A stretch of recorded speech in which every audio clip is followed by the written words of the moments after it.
You've seen this pattern 1,000 times on coffee cups in diners, on Versace purses, carved into courthouse facades. It's one of the most ubiquitous motifs in the history of art, the Greek key. But its true name is the meander, named after the Meander River in Caria, located in modern day Turkey. Ancient geographers like Strabo and Herodotus were fascinated by this river because of its incredibly convoluted path. It was so prone to looping back upon itself, it became a linguistic shorthand for any winding journey.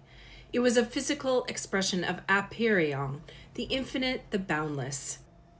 The pattern itself is a single continuous line, turning at right angles, with no clear beginning and no necessary end. In Greek art, meanders appear on temples and funerary vessels, often marking thresholds between inside and outside, or between life and death.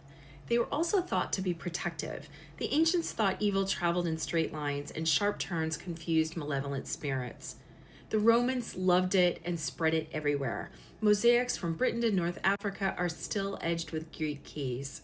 Chinese artisans called it the thunder pattern or Lei Wen, and it shows up on bronzes from the Shang dynasty.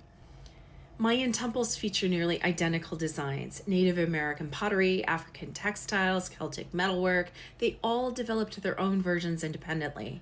Why? Maybe because the pattern mirrors something fundamental about how we see the world.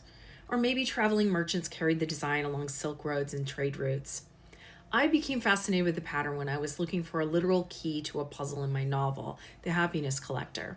The characters search for variations of the key throughout London. Turns out there are more than a few, including at the Victoria and Albert Museum, the National Gallery, and the Sir John Soanes Museum. Strangely enough, I was looking for a new futon while I was writing the novel, and guess what the pattern on the cover of the one I bought was? Next time you spot a Greek key on a building, a border, or a designer bag, remember you're looking at one of humanity's oldest symbols.